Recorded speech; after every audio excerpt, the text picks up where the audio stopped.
Ya, Assalamualaikum warahmatullahi wabarakatuh. Selamat siang kepada Ibu Anik dan rekan-rekan semuanya. Kali ini saya akan mempresentasikan mengenai prarancangan pabrik asam salisilat kapasitas 3.500 ton per tahun.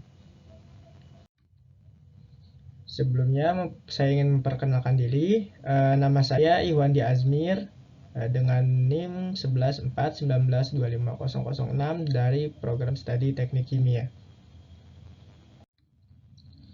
Berikut ini adalah topik pembahasan yang akan kita bahas pada kesempatan kali ini, diantaranya yaitu mengenai latar belakang pendirian pabrik, penentuan kapasitas pabrik, penentuan lokasi pabrik, pemilihan proses, dan yang terakhir mengenai block flow diagram. Baiklah, yang pertama mengenai latar belakang.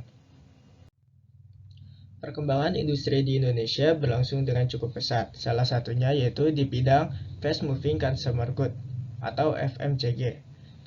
Beberapa produk yang termasuk dalam industri FMCG diantaranya yaitu obat-obatan, makanan ringan, dan kosmetik.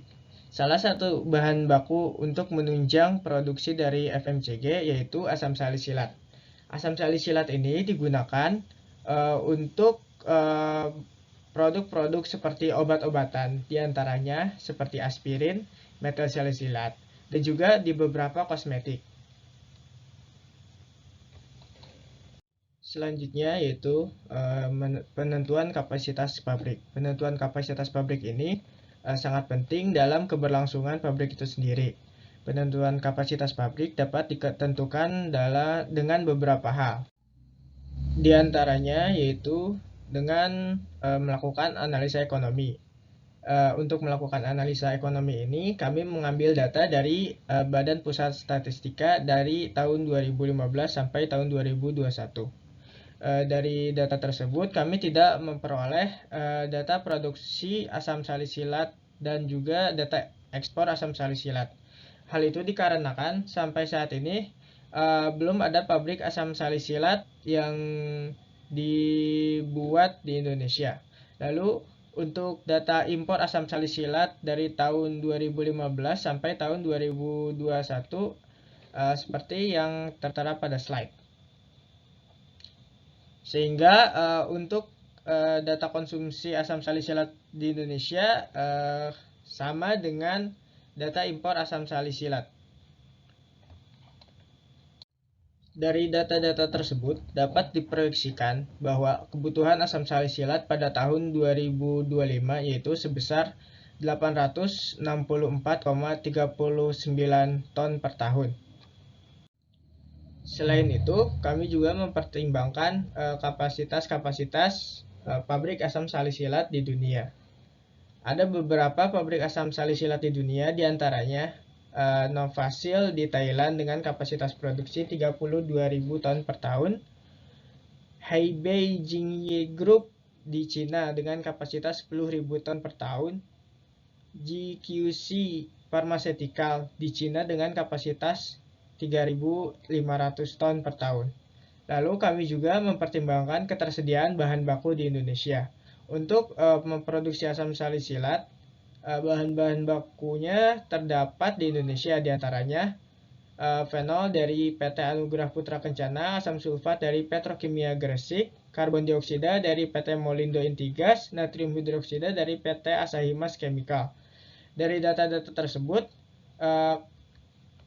kami memilih kapasitas produksi sebesar 3.500 ton per tahun. Selanjutnya mengenai penentuan lokasi pabrik. Lokasi pabrik sangat berpengaruh terhadap keberlangsungan industri karena lokasi pabrik sangat menentukan bagaimana transportasi bahan baku dan juga pemasaran dari produk itu sendiri. Terdapat beberapa parameter utama dalam penentuan lokasi pabrik, diantaranya faktor primer, yaitu ketersediaan bahan baku, pemasaran produk, fasilitas transportasi, dan ketersediaan utilitas. Lalu terdapat faktor sekunder, diantaranya ketersediaan tenaga kerja, ketersediaan tanah atau lahan, dampak lingkungan, dan juga iklim dari lokasi pabrik itu sendiri. Dari parameter-parameter ini, kami mengambil lokasi di kawasan industri JP Gresik, Kabupaten Gresik, Jawa Timur. Selanjutnya mengenai pemilihan proses. Untuk pemilihan proses ini, kami membandingkan dua paten yang sudah terpublikasi, yaitu yang pertama paten tahun 1983 dan paten tahun 1967.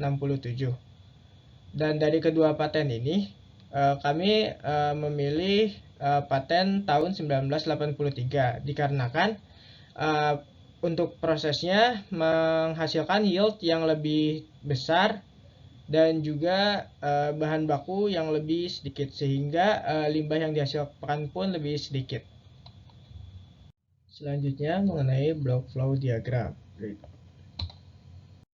Berikut ini adalah BFD pembuatan asam salisilat. Terdapat beberapa proses yang terjadi, diantaranya proses substitusi larutan NOH 40% dengan fenol, pengeringan pada suhu 190 derajat Celcius, lalu proses karboksilasi dengan penambahan gas CO2 pada suhu 175 derajat Celcius, proses pendinginan, proses dekolorasi menggunakan karbon aktif, proses penyaringan untuk menyaring karbon aktif dan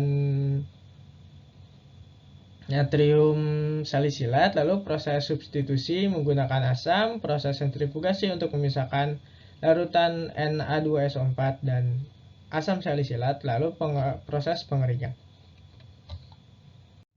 Demikian yang saya bisa sampaikan, lebih dan kurangnya mohon maaf. Wassalamualaikum warahmatullahi wabarakatuh.